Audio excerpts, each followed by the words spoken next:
नमस्कार, बहुत स्वागत है आपका। आप देख रहे हैं किस्मत कनेक्शन और मैं हूं आपके साथ शैलेंद्र पांडे।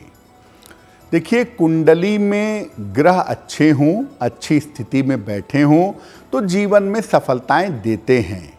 लेकिन अगर ग्रह अच्छा भी हो और शुभ योग भी बना रहा हो तो ऐसा ग्रह आपको जीवन में ऊंचाइयों पर पहुंचा देता है। आज हम बात करेंगे बुध के शुभ योगों के बारे में। बुध के शुभ योग कौन से होते हैं और जीवन को कैसे प्रभावित करते हैं। हम आज बात कर रहे हैं बुध के शुभ योगों के बारे में। और बुध का पहला शुभ योग है भद्र योग। क्या होता है? जब बुध कन्या राशि में हो, 6 नंबर में हो या मिथुन राशि में हो, 3 नंबर में हो, तब भद्र योग बन जाता है। ये पंच महापुरुष योग है। और ये योग तब बनेगा जब बुध लग्न से केंद्र में होगा। इस योग से व्यक्ति धनवान और अत्यंत बुद्धिमान बन जाता है। और इस योग की वजह से व्यक्ति को खूबसूरती, वाणी, बुद्धि और चतुराई का वरदान मिलता है। जिनकी कुंडलियों में भद्र योग होता है, ऐसे लोग वाणी के क्षेत्र में अभिव्यक्ति, लिखने, पढ़ने, बोलने, अभिनय, प्रेजेंटेशन, इस क्षेत्र में पाए जाते हैं। इस योग वाले लोग आर्थिक क्षेत्रों में, फाइनेंशियल सेक्टर में भी उच्च पदों पर पाए जाते हैं।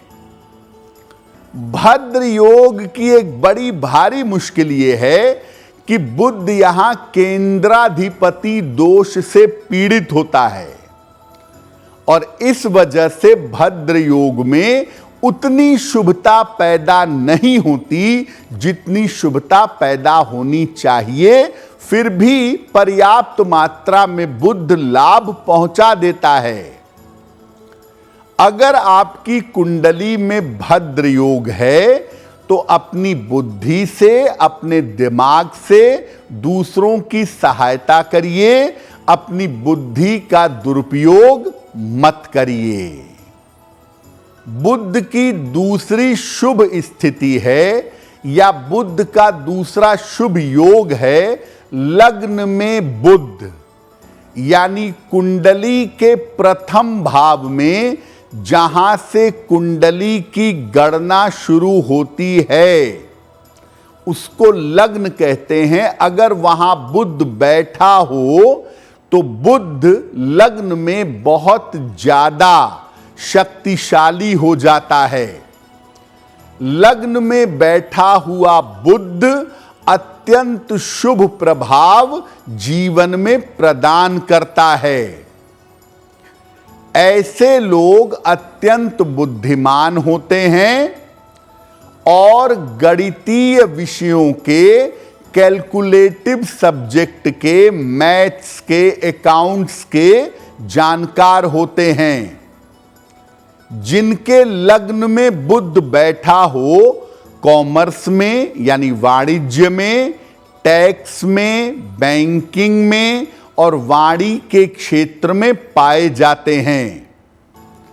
अगर बुध के साथ बृहस्पति भी आ गया तो गजब हो जाता है। व्यक्ति अंतर ज्ञान भी पा जाता है।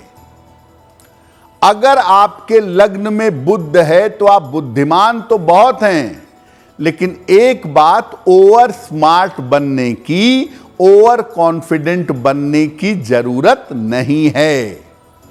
इसीलिए अपने मन को काबू किए रहिए।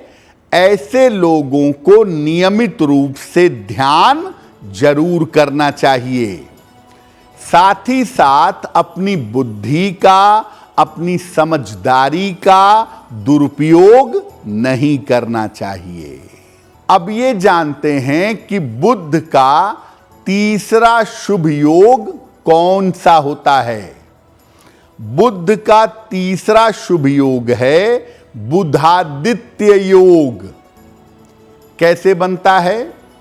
देखिए, पहले तो ये जानिए कि बुध सूर्य के बड़ा निकट होता है, इसलिए बहुत ज्यादा कुंडलियों में बुधादित्य योग पाया जाता है। इसका निर्माण सूर्य और बुध के एक साथ रहने से होता है। इस योग के होने पर व्यक्ति को मान, सम्मान और धन की प्राप्ति होती है। व्यक्ति बहुत साहसी और बहुत पराक्रमी होता है। ये योग तभी फलित होता है ज्यादा जब ये केंद्र या त्रिकोण में बना हो, तब इस योग के फायदे जिंदगी में ज्यादा मिलते हैं और बुध अस्त नहीं होना चाहिए। अगर बुध अस्त हो गया तो सूर्य बुध के योग के जो शुभ फल हैं वो शुभ फल भंग हो जाएंगे। अगर ये योग कुंडली में ठीक तरीके से बना हो तो इस योग में व्यक्ति साधारण जगह पर जन्म लेकर भी अत्यंत धनवान हो जाता है। इस योग वाले लोग अक्सर उच्च पदों पर भी देखे जाते हैं और अगर सूर्य बुध दशम से कनेक्ट हो गए तो सरकारी नौकरी, राजकीय सेवा, उच्च पद की संभावना बन जाती है। अगर आप इस योग का लाभ लेना चाहते हैं, एक छोटा सा काम करना होगा। रोज सुबह सूर्योदय के पहले उठिए और सुबह स्नान करके सूर्य देव को जल चढ़ाइए, आपको लाभ होगा। अगर आप मुझसे जुड़ करके अपनी समस्याओं का समाधान चाहते हैं और चाहते हैं कि आपकी समस्याओं को ज्योतिष के माध्यम से सुलझाया जाए, तो आप हमसे संपर्क कर सकते हैं, जुड़ सकते हैं एस्ट्रो तक पर।